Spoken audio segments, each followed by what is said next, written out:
Hello guys, welcome back to my YouTube channel. तो पिछले video में हमने देखा था कंपनी रूल के बारे में। तो इस वीडियो में हम लोग देखने वाले हैं क्राउन रूल के बारे में, जो कि 1858 से 1947 तक चला। तो हम लोग सबसे पहले बैकग्राउंड जान लेते हैं और उससे पहले ये जान लेते हैं कि कौन कौन से एक्ट इसमें क्राउन रूल में हम लोग डिस्कस करेंगे।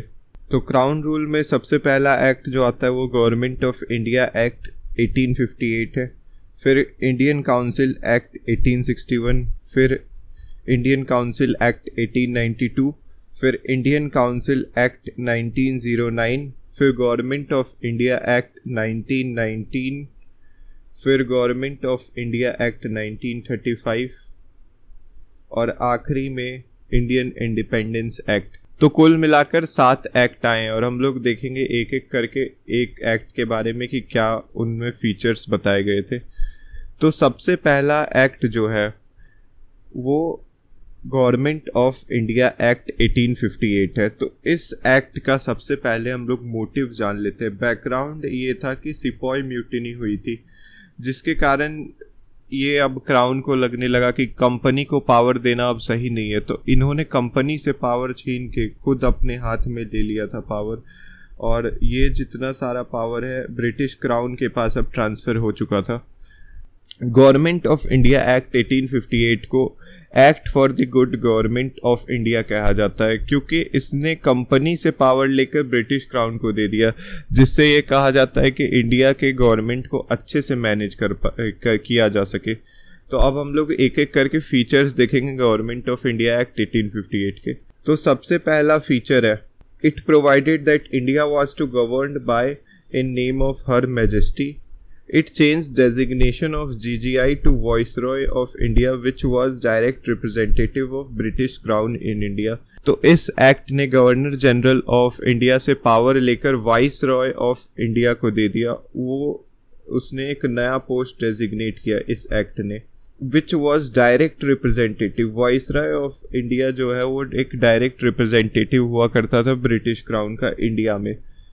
और मैजेस्टी को पावर देने का मतलब है कि ये ब्रिटिश क्राउन के पास पावर अब जा चुका था कंपनी के रूल से, जैसा कि हमने पहले भी देखा। तो दूसरा फीचर ये है कि इसने डबल गवर्नमेंट को एबॉलिश कर दिया by abolishing board of controls and court of director.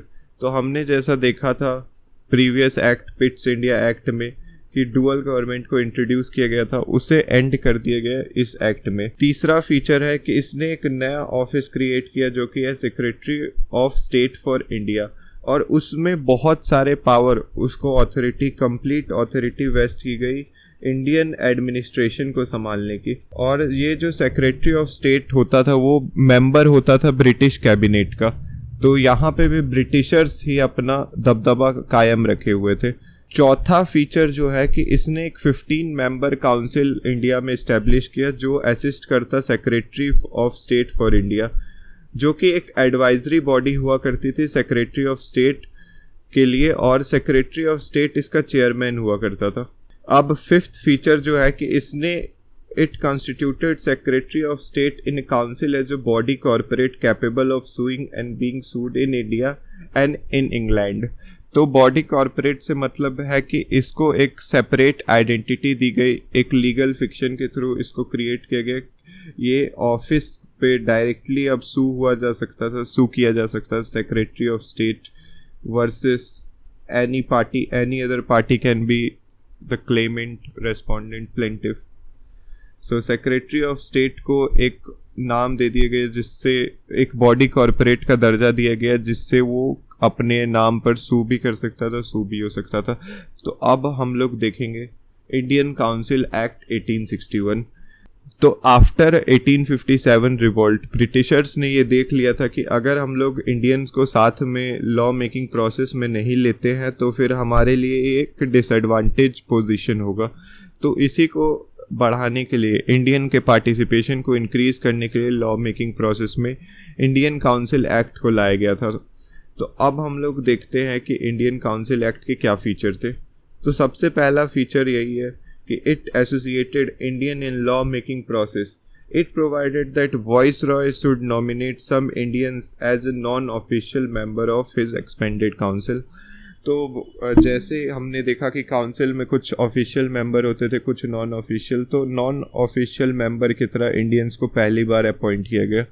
Second point कि इसने इनिशिएट किया डिसेंट्रलाइजेशन के प्रोसेस को by restoring the legislative power of presidencies. जैसा कि हमने प्रीवियस एक्ट में देखा था, जो प्रेसिडेंसी की पावर छीन के सिर्फ गवर्नर जनरल ऑफ इंडिया को दे दी गई थी, वो अब फिर से प्रेसिडेंसीज के पास पावर दे दी गई। डिसेंट्रलाइजेशन का प्रोसेस स्टार्ट हो चुका था। तीसरा पॉइंट है कि it also provided for establishment of new legislative council for Bengal, North Western provinces और पंजाब। तो चौथा पॉइंट देखते हैं। चौथा पॉइंट है it empowered the viceroy to make rules and orders for more convenient transaction of business in the country. तो viceroy को power दे दी गई कि वो कोई भी लॉ और ऑर्डर, तो वाइसरॉय को ये पावर दी गई कि वो कोई भी रूल और ऑर्डर बना सकता है जिससे स्मूथ ट्रांजैक्शन हो बिजनेस में इसी कंट्री में, भारत में। तो पांचवा फीचर ये था कि इसने पोर्टफोलियो सिस्टम इंट्रोड्यूस किया, जो कि लॉर्ड कैनिंग ने 1859 में रिकग्नाइज किया था। तो पोर्टफोलियो सिस्टम के अंडर क्या होता था, a member of viceroy council was made in charge of one और more department of government and was authorised to issue final order of the council on the matter of department. तो viceroy के जो council होते थे उनको एक से ज़्यादा डिपार्टमेंट संभालने के लिए दिया जाता था, और वो जो इशू करते थे वो उनको फाइनल ऑर्डर माना जाता था, और उनको ऑथराइज किया गया था कि वो फाइनल ऑर्डर इशू कर सकते थे जो भी उस मैटर का डिपार्टमेंट से रिलेटेड मैटर हो। तो छठा पॉइंट है कि it empowered the viceroy to issue ordinances without the concurrence of legislative council during an emergency. The life of such an ordinance was 6 months। तो वाइसरॉय को ये पावर दी गई कि वो ऑर्डिनेंस इशू कर सकता है जिसका लेंथ जो होगा वो 6 months होगा। तो अब हम लोग आगे देखते हैं इंडियन काउंसिल एक्ट 1892।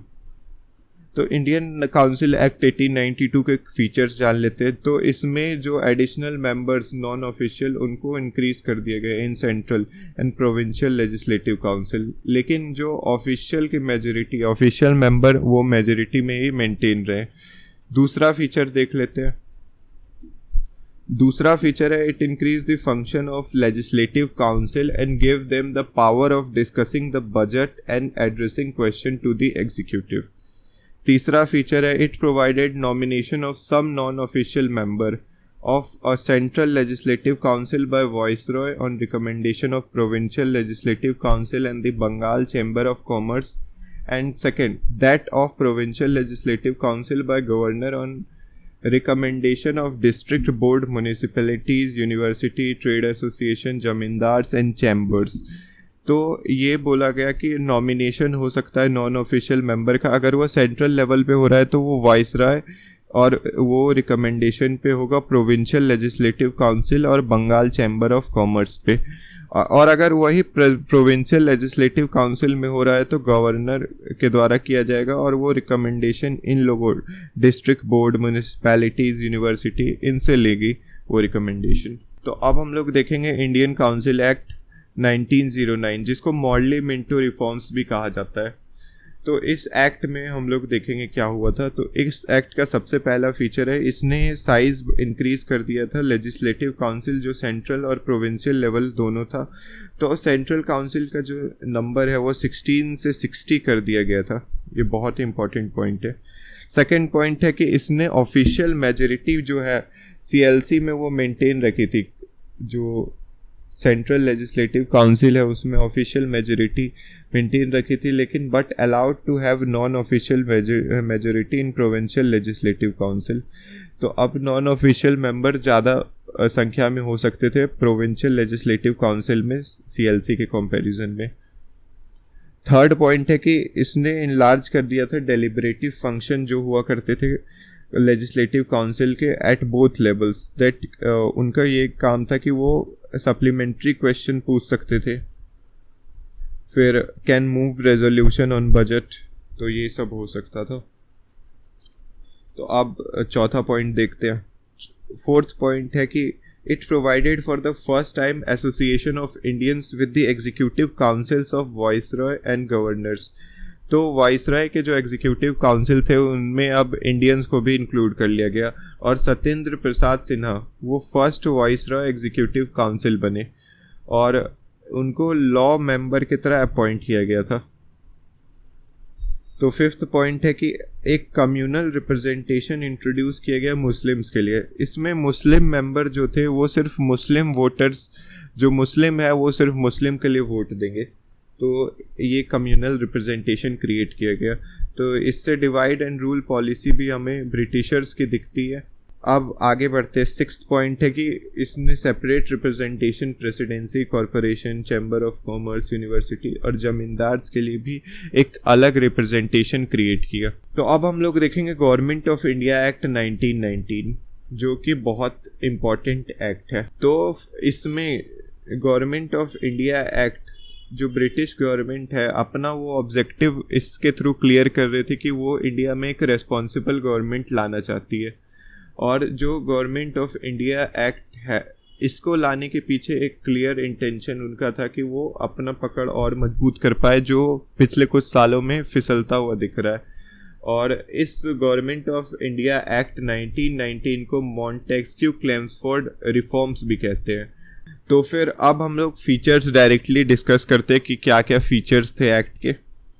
तो सबसे पहला फीचर था कि it demarcated the subject on which central and provincial legislation can work, however structure was unitary. तो इसने पहली बार सब्जेक्ट डिमार्क कर दिया था। जैसे आज हम लोग देखते हैं शेड्यूल 7 में कि स्टेट लिस्ट में कुछ सब्जेक्ट है, कुछ सेंट्रल लिस्ट में है और कुछ कंकरेंट में है। तो इसी तरह उस टाइम पे भी फर्स्ट बार जो डिमार्केशन हुआ था वो 1919 एक्ट में ही किया गया था। सेकेंड है it further divided provincial subject into 2 parts, transferred and reserved. तो 2 पार्ट में इसको डिवाइड किया गया था, ट्रांसफर्ड और रिजर्व्ड में। जो ट्रांसफर्ड सब्जेक्ट्स में आते थे वो ऐसे सब्जेक्ट होते थे जिनको एडमिनिस्ट्रेशन होता था गवर्नर से with aid of ministers responsible to the legislative council. वहीं रिजर्व सब्जेक्ट में जो होता था administered by the governor and his executive council without being responsible to the legislative council. जो ट्रांसफर्ड सब्जेक्ट है उसमें रिस्पॉन्सिबिलिटी होती थी लेजिस्लेटिव काउंसिल को लेकर और रिजर्व सब्जेक्ट में no responsibility to legislative council होती थी। तो थर्ड पॉइंट देखते हैं। इसने आईएलसी को रिप्लेस कर दिया था बाई कैमरल लेजिस्लेशन से। The majority of members were chosen by direct election. अब जो मेंबर चूज किए जाएंगे वो डायरेक्ट इलेक्शन के थ्रू चूज किए जाएंगे। चौथा पॉइंट है कि it required that 3 of 6 member apart from commander in chief to be Indian. तो इंडियन के इन नंबर्स को इंक्रीज करने के लिए इसमें ये भी प्रोविज़न ऐड किया गया था कि इंडियन बढ़ जाए। कुछ स्टेप लिया गया था ब्रिटिश से। तो अब हम लोग देखेंगे फिफ्थ पॉइंट, जो इसने कम्युनल रिप्रेजेंटेशन को और इंक्रीज कर दिया था। जैसे हमने पिछले बार देखा था कि मुस्लिम के लिए रिप्रेजेंटेशन दी गई थी, तो इसमें separate electorates for Sikhs, Indian Christians, Anglo Indians, Europeans. तो अब ब्रिटिशर्स ने अपनी डिवाइड एंड रूल पॉलिसी को और इंक्रीज किया था 1990 एक्ट में। 6 पॉइंट है it granted franchise to limited number of people on basis of property, tax, education. तो वोट देने का पावर जो है वो लिमिटेड लोगों के पास था जिनके पास सेट अमाउंट ऑफ प्रॉपर्टी है या फिर वो टैक्स एक लिमिटेड अमाउंट में देते हैं या उनका एजुकेशन लेवल है।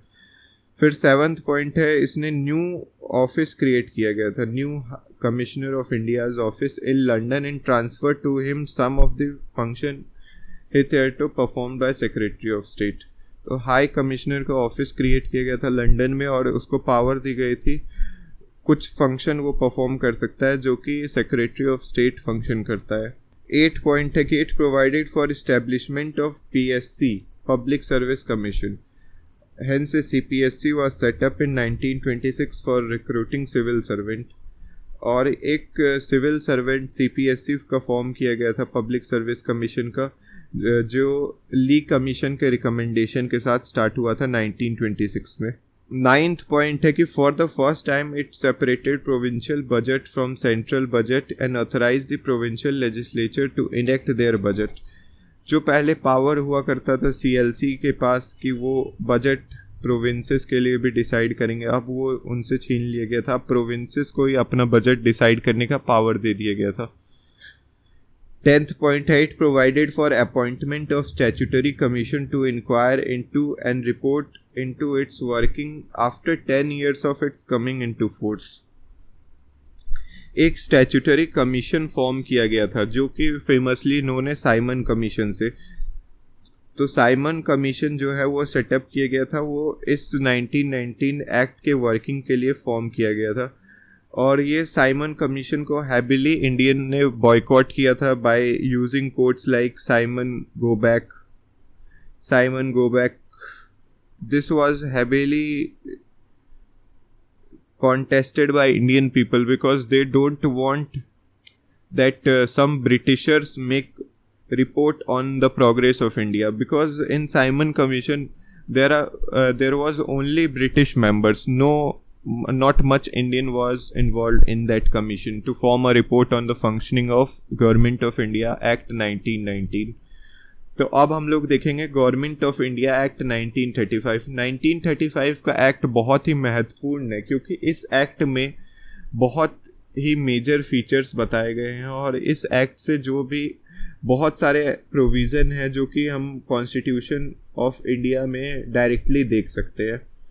तो हम लोग फीचर्स इसके देख लेते हैं। सबसे पहला फीचर है, it provided for establishment of all India federation consisting of provinces and princely state as units. The act divided power between the center and units in term of 3 list: federal, provincial and concurrent. Schedule 7 में देख सकते हैं कि जो add किया गया है तो वही पॉइंट है कि प्रोविंसेस फेडरल लेवल पे क्या क्या पावर होगी, क्या सेंट्रल लेवल पे होगी और क्या कंकरेंट जो इस पे दोनों का हक होगा। दूसरा है कि इसने डायरकी को रिमूव कर दिया और प्रोविंशियल ऑटोनॉमी इंट्रोड्यूस किया। थर्ड है कि डायरकी को सेंट्रल लेवल पे इंट्रोड्यूस कर दिया गया था। चौथा पॉइंट है कि इसने बाई कैमरलिज्म जो है वो 6 आउट ऑफ 11 प्रोविंसेस में इंट्रोड्यूस किया था। फिफ्थ पॉइंट है कि it extended the principle of communal representation. Communal representation जैसा कि हम देखते आ रहे हैं पिछले 3 एक्ट से इसको इंक्रीज किया जा रहा है। सबसे पहले हम देख सकते हैं कि इंडियन काउंसिल एक्ट 1909 में इसे इंक्रीज़ किया गया। उसके बाद गवर्नमेंट ऑफ इंडिया एक्ट 1919 में इसे इंक्रीज़ किया गया और फिर अभी हम लोग देख सकते हैं कि अभी 1935 के एक्ट में भी फर्दर कम्युनल रिप्रेजेंटेशन इंक्लूड किया गया। इसमें डिप्रेस्ड क्लासेस, वुमेन और लेबर को भी ऐड कर दिया गया। जब ब्रिटिशर्स ने देख लिया कि रिलीजन के बेसिस पे नहीं हो पा रहा है डिवाइड एंड रूल, तो उन्होंने और भी ज़्यादा बाइफरकेट किया ताकि लेबर और एक कन्फ्लिक्ट क्रिएट किया जा सके। तो ये भी एक थ्योरी है जो कि कहती है कि ब्रिटिशर्स बहुत ही माइक्रो लेवल पे भी हमें डिवाइड करके गए और जो आज के टाइम पे हम लोग देख सकते हैं अपने कॉन्स्टिट्यूशन पे। ये भी एक थॉट है, आप अपना इस पे ओपिनियन लिख सकते हैं कमेंट सेक्शन में। तो आगे बढ़ते हैं हम। तो 6 पॉइंट है, it abolished council of India established by Government of India Act 1858. Secretary of State was provided with the team of advisors. तो इसने काउंसिल ऑफ इंडिया को रिमूव कर दिया और जो गवर्नमेंट ऑफ इंडिया एक्ट 1858 में इस्टेब्लिश किया गया था, अब सेक्रेटरी ऑफ स्टेट जो है उसको एक टीम ऑफ एडवाइज़र प्रोवाइड किया जाता था। और इसने फ्रेंचाइजी को इंक्रीज़ किया। About 10% of total population got voting rights. It provided for establishment of RBI to control currency and credit of country. तो RBI 1935 एक्ट में इंट्रोड्यूस किया गया था। तो it provided for establishment of provincial public service commission and joint public service commission.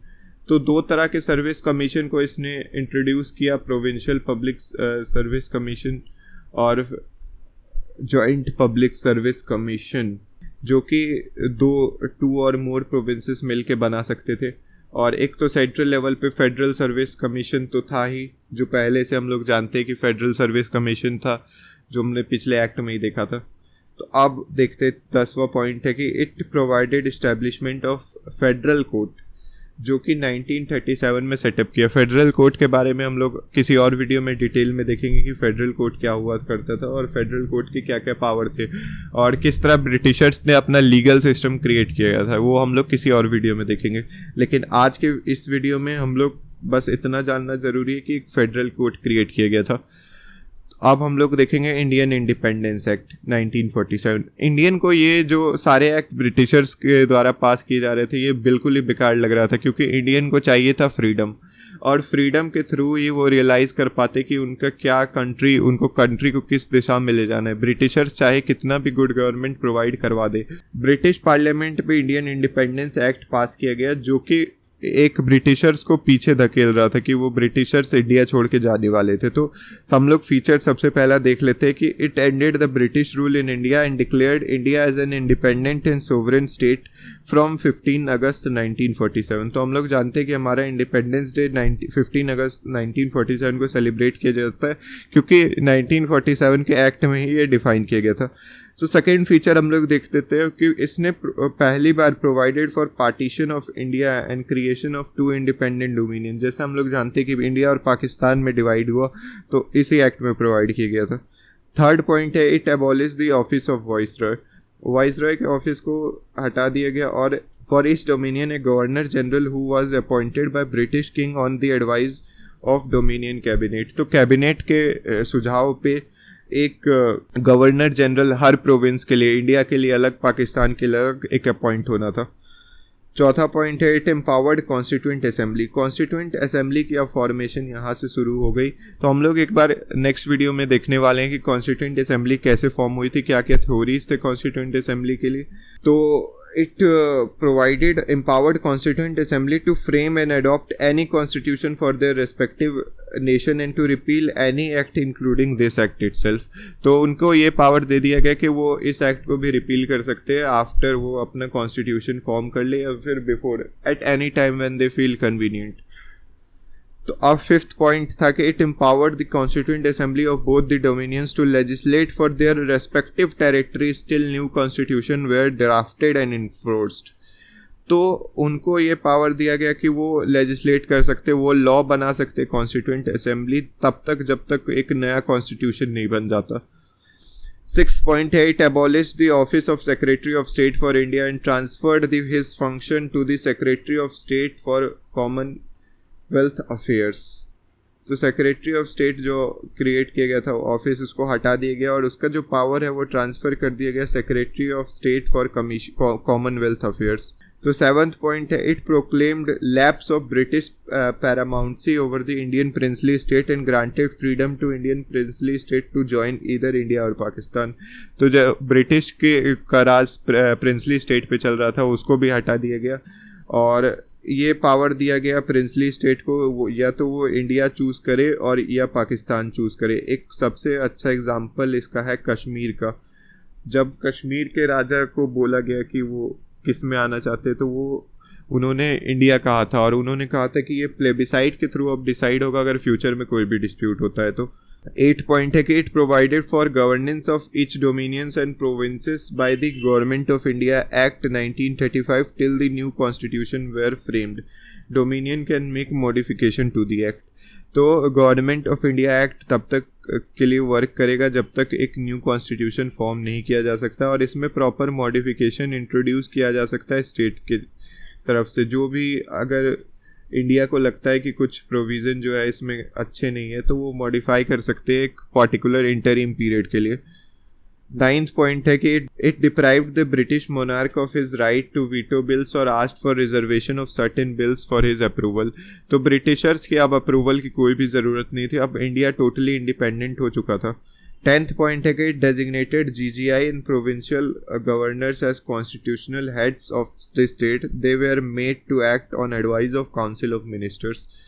तो जैसा अब हम लोग देखते हैं गवर्नर जनरल ऑफ इंडिया जो आज प्रेसिडेंट के नाम से जाने जाते हैं, और प्रोविंशियल गवर्नर्स जो आज भी गवर्नर्स के नाम से जाने जाते हैं, उनको कॉन्स्टिट्यूशनल हेड बना दिया गया और उनको advice of council of minister, वो काउंसिल ऑफ मिनिस्टर के एडवाइस पे एक्ट करते। 11th पॉइंट है it drop the title of emperor from the royal title of the king of England. 12th point है कि it discontinued the appointment of to the civil services and reservation of post by secretary of state of India. तो अब कोई भी reservation post में नहीं था secretary of state के द्वारा। तो ये था हमारा पूरा वीडियो। आपको आशा करता हूँ ये वीडियो अच्छा लगा हो, और अच्छा लगा हो तो वीडियो को लाइक करें, चैनल को सब्सक्राइब करें, और मैं आपसे मिलता हूँ नई वीडियो में। Thank you.